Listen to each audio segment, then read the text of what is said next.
So just for the camera, first and last name, what year you were born, and then how old that makes you. Aaron Mendoza, Jr.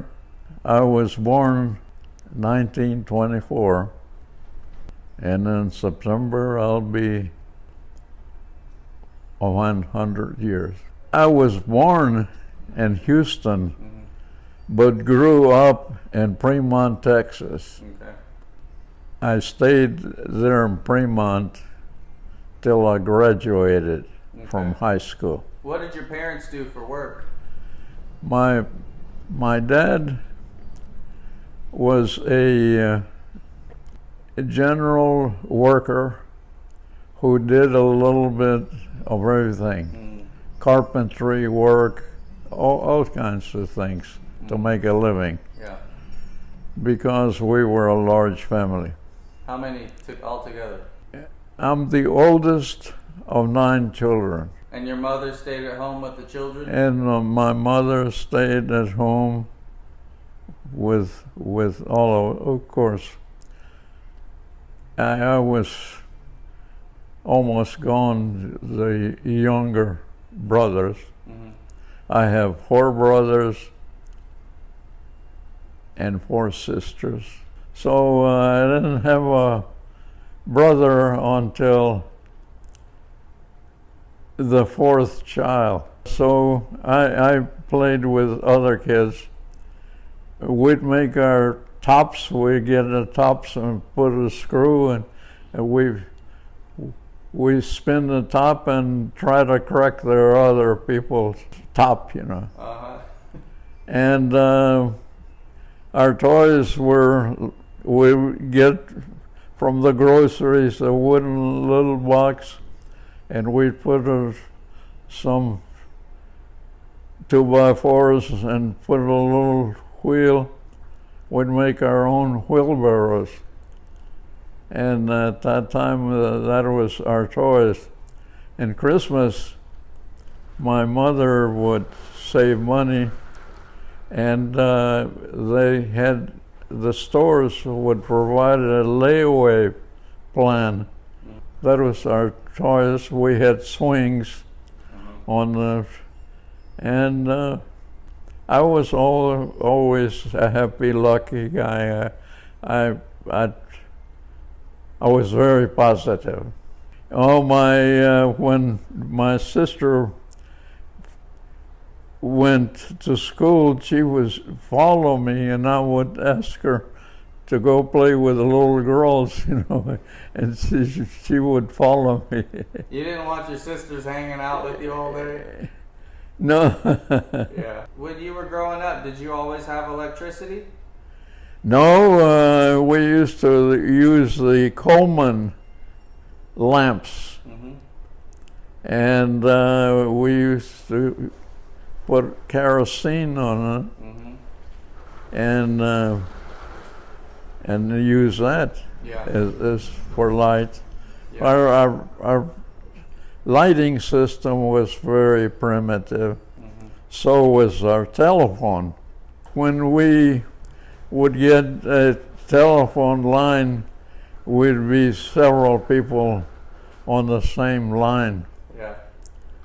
And neighbors could hear what you're doing. So I didn't use much telephones.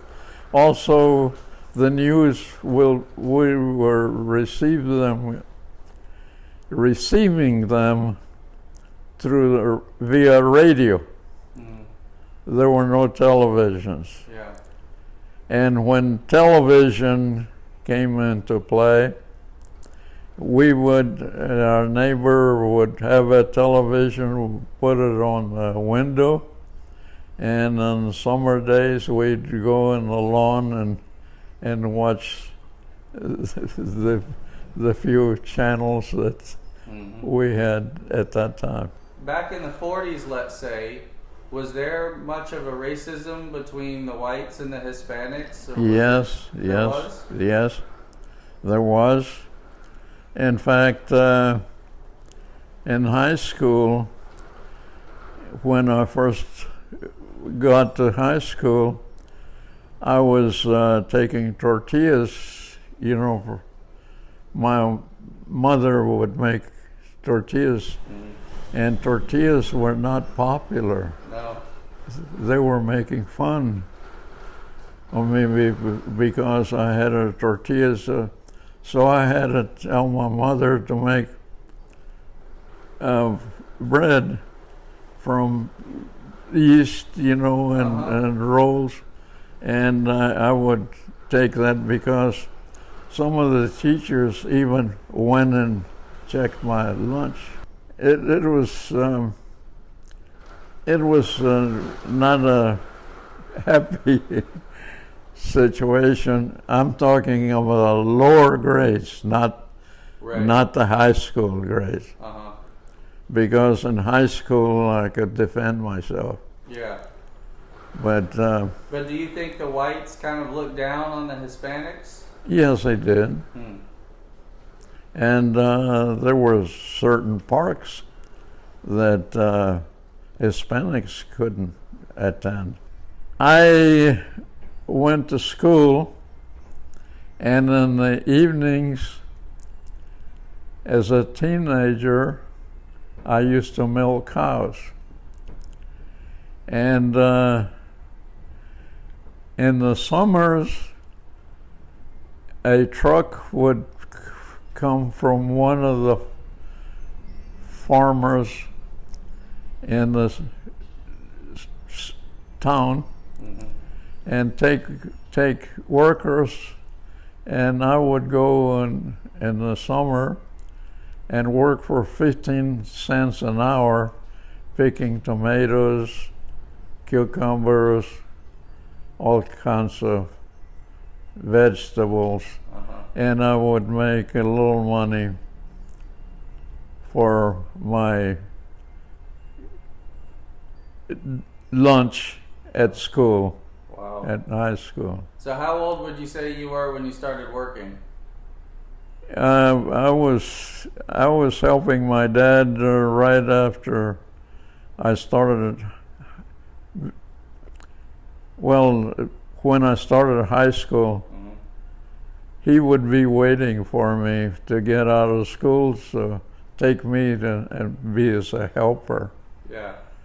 And in spite of all of that, I had outstanding grades in school. I was a typist at that time, and I learned how to type just without a typewriter. And when I got to school, I could type faster than anybody else. I could type on the old Remington I forgot the name. The old typewriter, I would type 150 words a minute. And I did very good. Yeah. And all outstanding grades in high school. I didn't enjoy it that much because I couldn't participate in sports after school, you know. I didn't belong to the band. I didn't belong to. I had to go and work, and it's a wonder that I made. I got a scholarship in high school, and went to. That's when I left Premont and went to San Antonio. Can you tell me about what kind of music you listened to in high school, and did you do any dancing or anything? Yes, I did dancing, and it was the oldies, waltzes and slow music. We believed in holding the partner, and none of this jumping around. Yeah. Who taught you to dance? I learned myself. Because everybody was doing it? Yeah. But you didn't listen to country western people, were they? No. Yeah. No Western. Yeah. Okay. We seldom heard any blacks singing or the music. In fact, we weren't prejudiced, but we didn't hear it. Right. Because they wouldn't show it. You went to Mass every Sunday? Yes. Uh-huh. And the fathers were usually from Spain at that time, and Spanish. I learned how to speak Spanish first before I learned English. The English that I learned from my parents was not correct. So, you know, it was chopped English, and they spoke Spanish all the time. When I grew up and I had children, I taught them English first and Spanish secondly. You can go to high school and pick up Spanish. And I got criticized by relatives, in-laws, because I wasn't teaching them Spanish. Were your parents more of the mind that they wanted you to become very Americanized? Because oh yes, yeah, they wanted me to, but they couldn't teach it to me. Mm-hmm.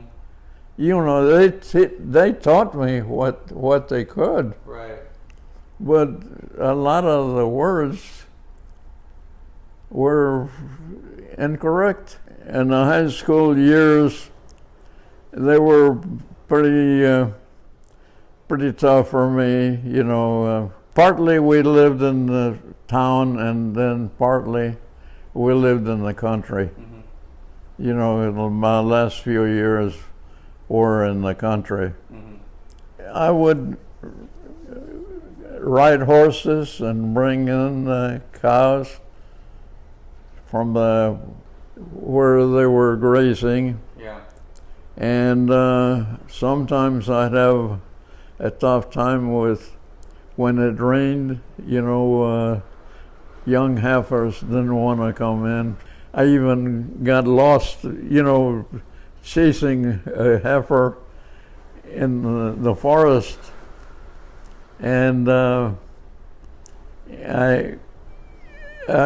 went so many circles that it was getting dark in the evening, and I said to myself, where am I? And the heck with I wanted to get back, you know, because all the old cows, you know, milking cows, I had no trouble. But I got to a fence, and I saw, I got my bearings right, and I left the heifer, and it's just the guy that owned the cows says, don't worry about it. But then I'd bring them in, and then I'd help them milk them. Mm-hmm.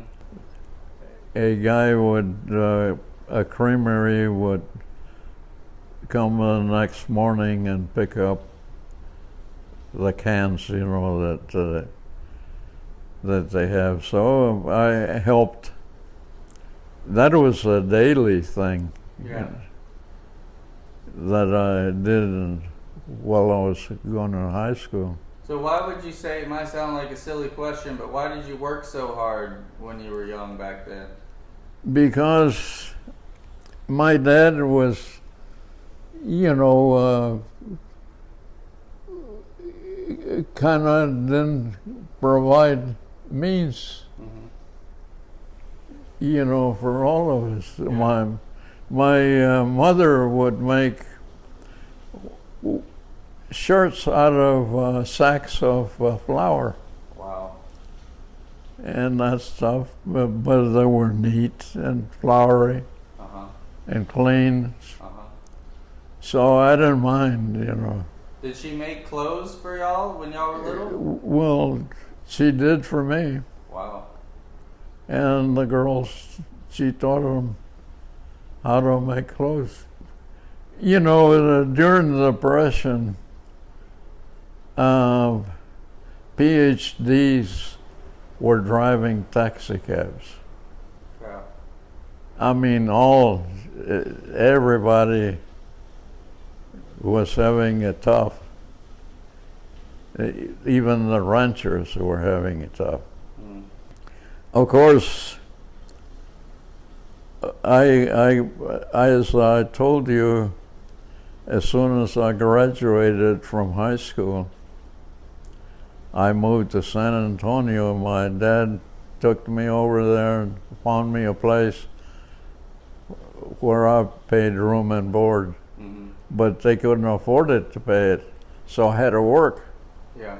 So I had a scholarship, but I still did work at the college, you know, as a janitor. Mm-hmm.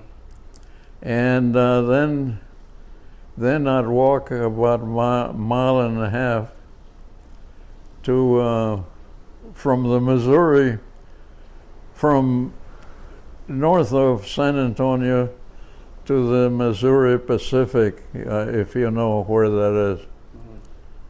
And there was a drugstore, and there was a druggist, and I was a soda jerker, and I'd work right out of school. I'd come over, have malts, and I would work till 9 o'clock and then walk to go home. So what did y'all have? Floats and malts and what else? Yeah, all kinds of things. Yeah. Most of my customers were people stopping in the Missouri Pacific station. Uh-huh. Was across the street. So people would come over and get off the train and come over and buy mirrors and buy all kinds of things in the drugstore. And one time on a Saturday, the owner liked me very well. Mm-hmm. But I would say yes sir and no sir to everybody. Mm-hmm. And he heard me say there were some blacks. And I said, yes sir, thank you sir. Mm-hmm. And he took me aside and he says, you don't say sirs to these people. Mm-hmm. So I got chewed out. Wow. He was a white guy, the owner. Yeah. Yeah. And he treated me fairly. And then my family followed me. Mm-hmm. Because I crushed it was a 2-year, and I finished it in a year and a half. Yeah.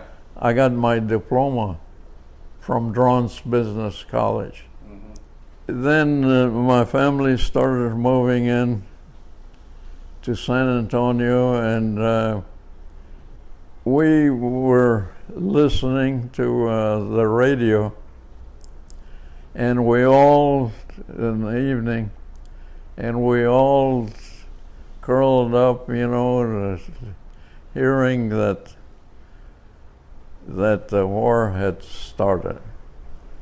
It was a shock, you know, my parents, my dad particularly, you know, we were all around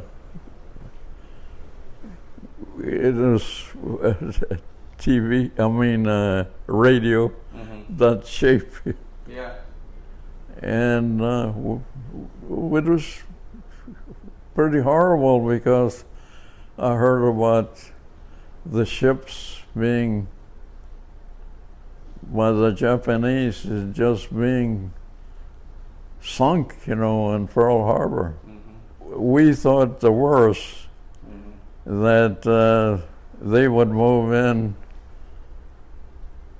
from Pearl Harbor to the United States. Okay. After that, the strong patriotic urge was among all of us. We got to do something to stop it. And I was fearless. I didn't worry about it. I'm ready. Yeah. In fact, they had misplaced my file. I went and said, why have I been called?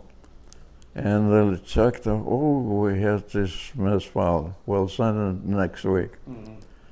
And it was very patriotic to participate in the armed forces at that time. Yeah. And my mother would display a banner on the window when I went in the service, and they would wait for the mailman to bring in letters from me, What color was the banner? Do you remember? It was about this, with my picture. I didn't go in until 43. When I got called, I left from San Antonio by train to San Diego, California, to go to boot camp. Before I was in boot camp, and it was pretty tough, because they were rough. And some guys from Louisiana or Oklahoma or around the South, some of them couldn't pronounce Spanish names. For example, my name is Aaron Mendoza, and Mendoza, it's spelled, how can you, M-N, Mendoza, and they say Mendoni, and, taking count, and an answer the first time, and he said, Mendoni, he was, I said, do you mean Mendoza? Yes, why don't you answer? So do you think that they just were clueless, or were they intentionally being prejudiced? No, they were clueless. No, I didn't find, after high school, and then there's grammar. After that, I heard of what instances, but I had never experienced. Maybe I'm a little light of, I didn't have any problem getting along with anybody. After boot camp, they sent us to Pearl Harbor, and because they had some ships they wanted to man. And before then, because of my good grades, I went to school after boot camp, torpedo school, for 8 weeks, I think it was, and learned how to overhaul torpedoes. Then we got on transport a cargo ship, to haul soldiers. It took 8 days to get from San Francisco to Pearl Harbor, because we're zigzagging all the way, because of the concern about submarines. And we would have every 4 hours, general quarters. Some got sick, and I didn't get sick. I didn't know how to swim. But that was back in, I learned how to swim in 1 week in boot camp. But this is going to Pearl Harbor. Yeah. And we got there, they put a long line from A to Z. And it must have been a mile long. And they got 40 men going to the ship from both. And then there was a few of us left, and he says, "You're going to Naval Air Station, and you're going to work on torpedoes." Mm-hmm. So I worked for 15 months at torpedoes, and I got 5 stripes promotion, staff sergeant, in those 2.5 years. After I trained, we went to Pearl Harbor. I trained in San Diego, California. There were tents when we were in Pearl Harbor, and then they moved me to Kaneohe Naval Air Station, which is on the other side of Pearl Harbor. Mm-hmm. And there's where I worked on the facility, getting torpedoes ready with warheads, working with explosive, getting them ready to put on the airplane. Later, I thought about the danger of what I was doing. Yeah. You know, because we would put an empty head of metal on the torpedo, and we pump air and we would work on the detonator, mm-hmm. and we would try that, go and shoot it against the mountain to see if it went straight and it went certain depth, 18 feet below sea level. And anything, the air flask could explode, the detonator could explode on the face if you didn't do it right. And then we'd retrieve it, and then we put TNT in the air flask, replace the air flask with TNT, and bolt that thing and get ready for airplane. Okay. Anything could, just transporting it on a trailer to a facility, you drop it and So, but I didn't think about that. Later, I said, well, that's pretty dangerous. And some people drink torpedo juice and lose their eyes. What is that? The fuel that you put on a torpedo, alcohol. Did you think at the time, why am I fighting? What's the reason for it? No, I felt it was the right thing to do. Why? It's for our country. Yeah. We didn't believe in these guys going to England and getting out of the service, not serving their country. Mm-hmm. We thought it was very patriotic, and we looked at, I felt that people looked at somebody that was not in the service, that was a 4F, that there's something wrong with him. Then I went to Great Lakes, and I was about ready to go to the Philippine Sea in an aircraft carrier when the war ended. So the war ended, and since I was still the young ones, they sent me to Memphis Naval Air Station. And I learned there the Bill of Rights, and I interviewed people that wanted to get out of the service, and those that wanted to re-enlist.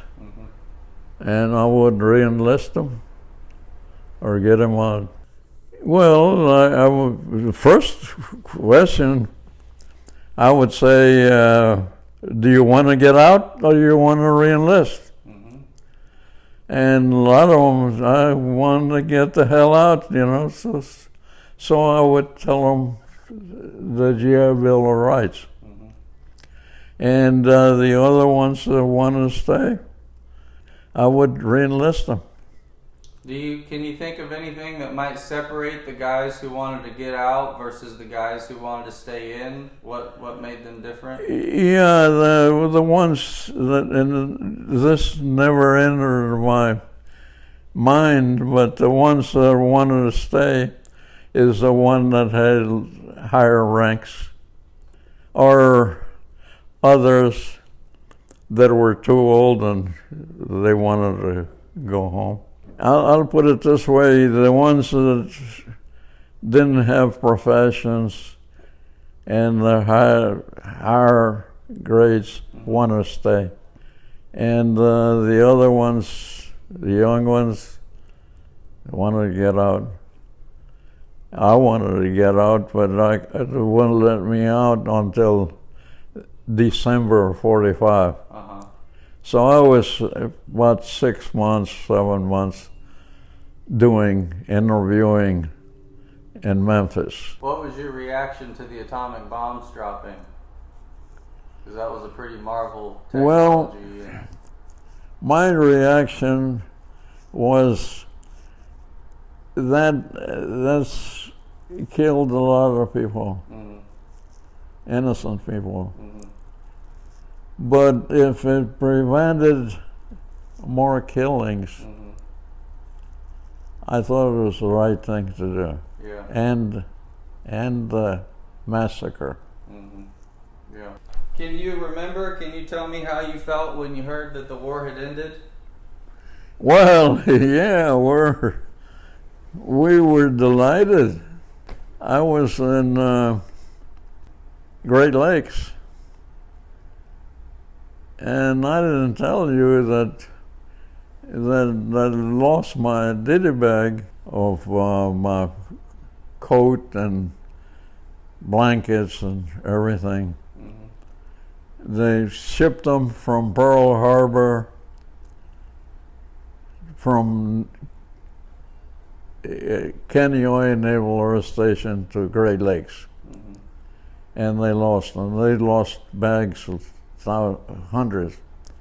And the captain in Great Lakes, it was in the winter that I went there. And I said, I only had, my uniform and extras, very little that I took on vacation. And I said, they've lost my bag. And I said, well, let's wait, see if it gets here. And so I go back. I went 2 or 3 times. Well, let's wait.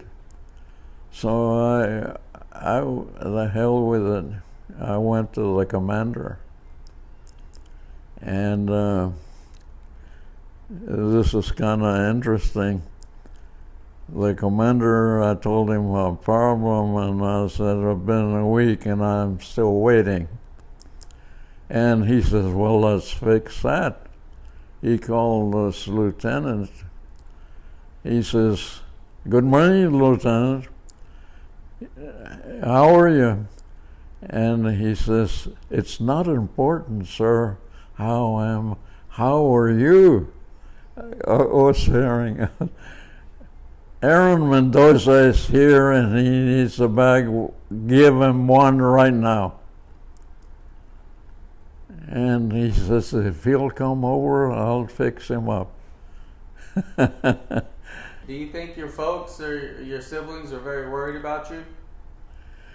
Well, I don't know about my siblings because they were kind of young. Mm-hmm. But my mother and father were. Mm-hmm. Yeah, very much so. But you got to write them a good bit?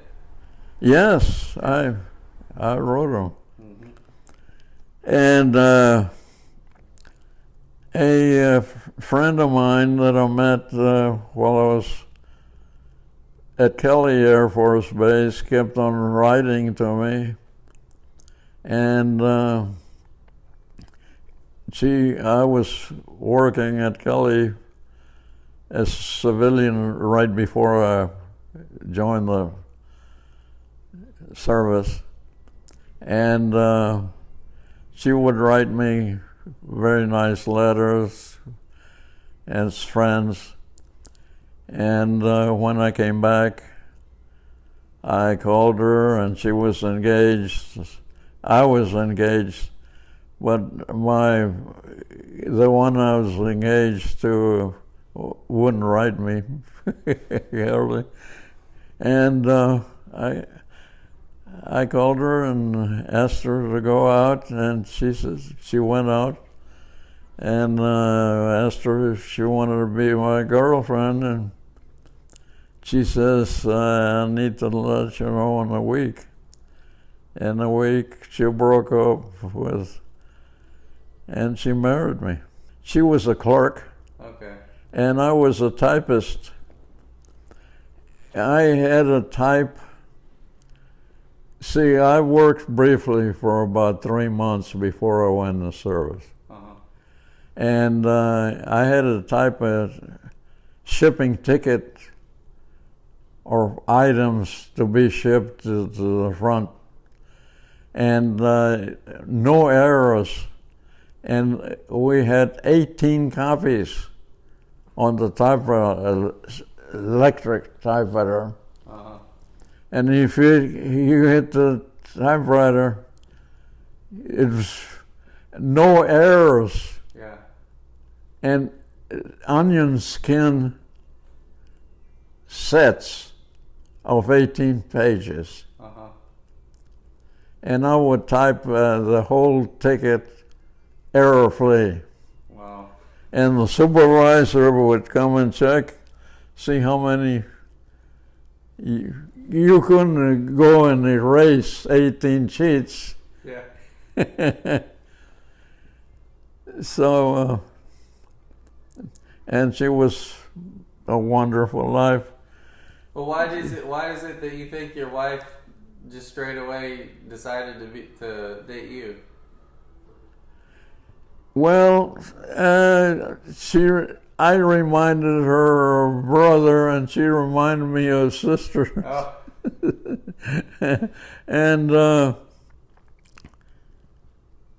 And she was, well, you saw the picture. Yeah, yeah. And she was beautiful. Yeah. I was married to her for 62 years. Wow. We had 3 wonderful children. Mm-hmm. And they were happy years. Yeah. Tell me a little bit about your career that we were talking about. What was the company that you were with again? Control data. And control data, first I worked with, briefly, with the typewriter company, the one that made the typewriters. Mm-hmm. I went to work with them. Mm-hmm. It was a subsidiary of General Precision. Okay. And General Precision had another subsidiary company in California that was making military computers, drum computers. And they offered me a job over there, and with a very good pay. So I moved over from San Antonio. I moved over to Glendale, California. I was marketing manager for that militarized computer for them, and I sold. I had worldwide responsibilities. Yeah. So my first order was to Germany. I did pretty well till I attended the first computer conference in Mexico City. And the University of Mexico invited me to come and show my computer. Yeah. And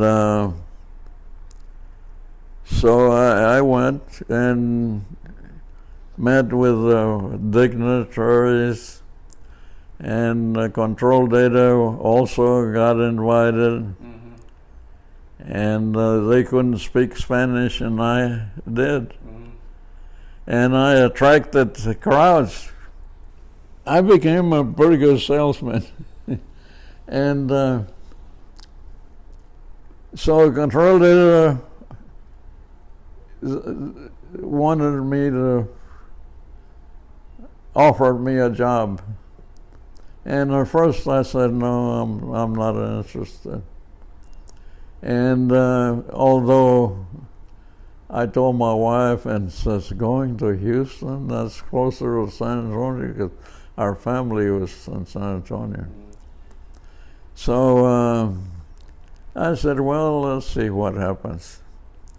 And they offered me to move my cars and holdings, everything, and offered me more money.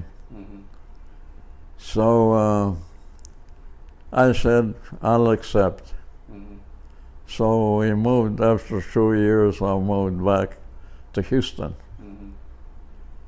And then in Houston, I was working for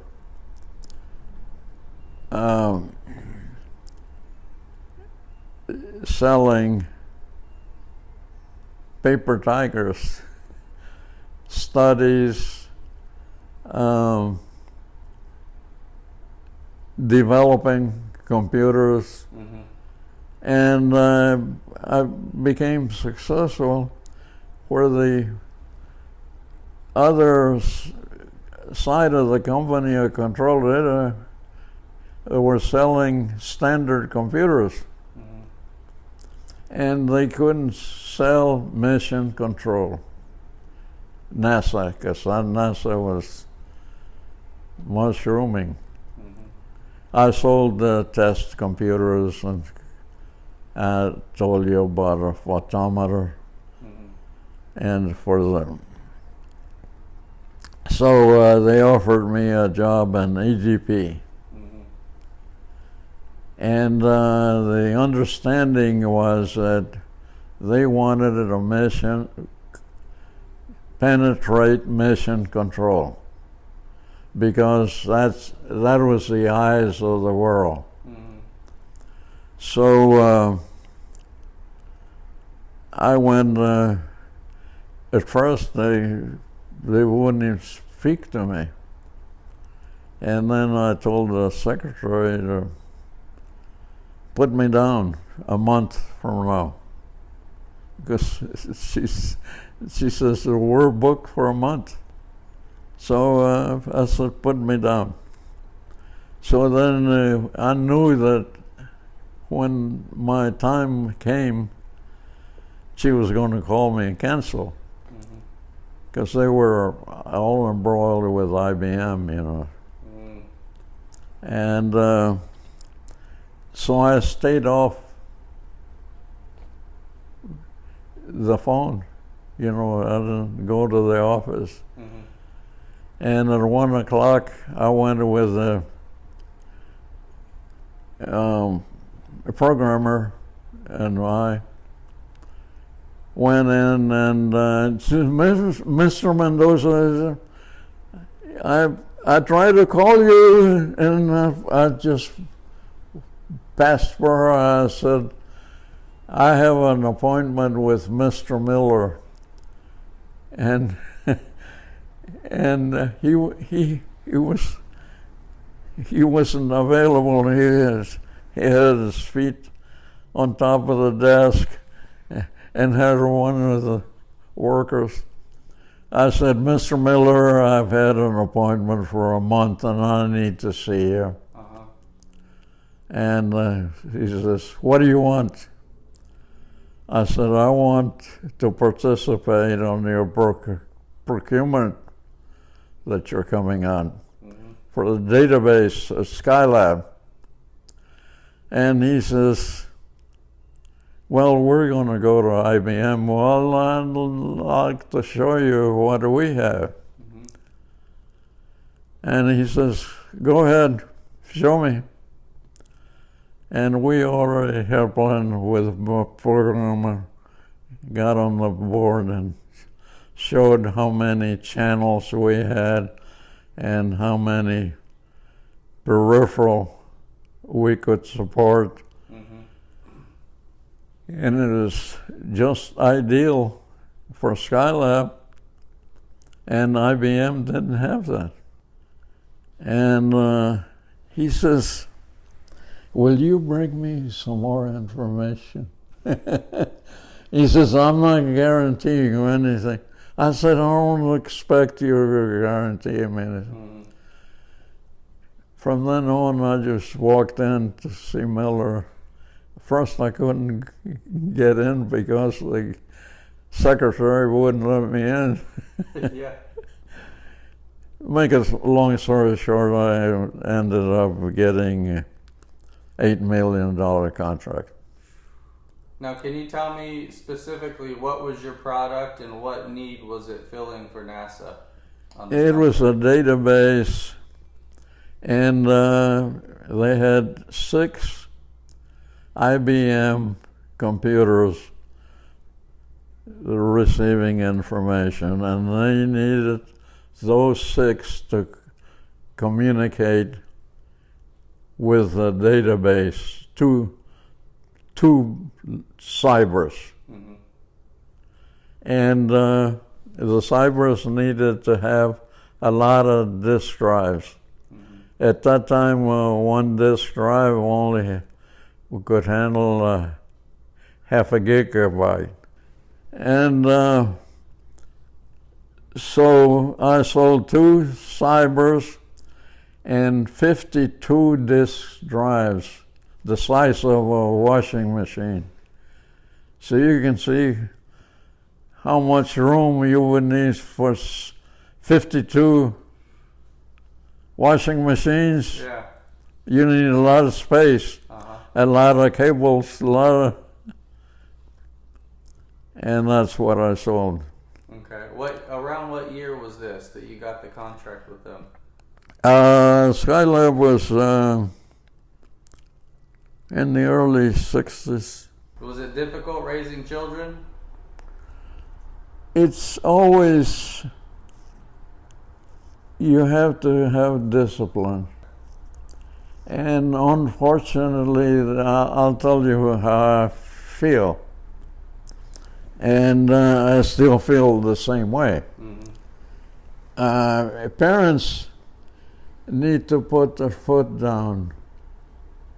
You know, my daughter particularly, with girls.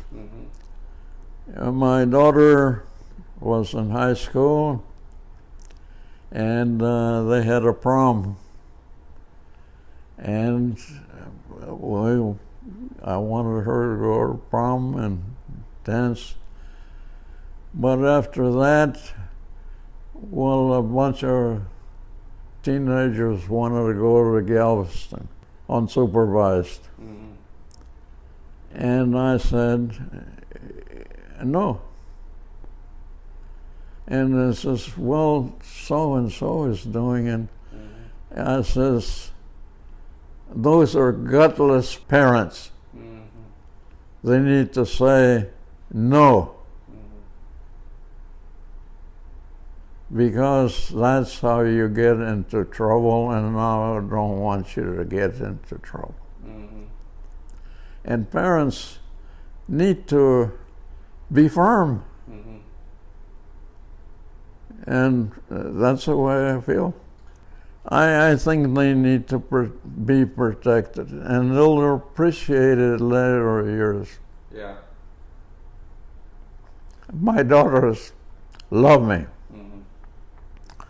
And I think I try to protect them as much as I could. Yeah. I don't mean to be unreasonable. I want them to participate on programs, and, mm-hmm.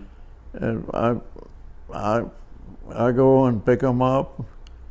But beyond that, to go to Galveston and go to the beach, mm-hmm. to the wee hours of I don't believe in that. And right. Tell me a little bit how you feel about old age. How is being old?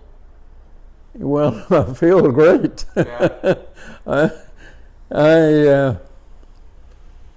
I believe in enjoying life. Yeah. I'm very positive. Yeah. And I'm very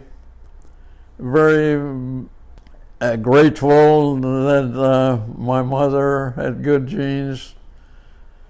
And my mother lived to 99. Wow. In 11 months.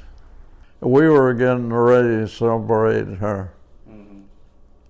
her 100th birthday. Wow. So that's pretty good genes.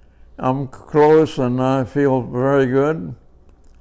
My eyes are not as good as I like to have them, but I'm happy with them. Yeah. And my hearing is not as perfect as I like to have it. Yeah. But I can live with it. Yeah. And as long as you exercise, there's 4 things that I really believe in. Physical exercise, spiritual exercise, social exercise, mental. Mm-hmm. As long as I have those 4 things, I can do those 4 things. Mm-hmm. I'm very happy. Yeah. Well, how do you feel about death? Do you think about death at all? No, I'm very positive. See, because some people who I've interviewed, they tell me that they're tired and that they're ready to go. No, I'm not ready to go. I let them go. Yeah.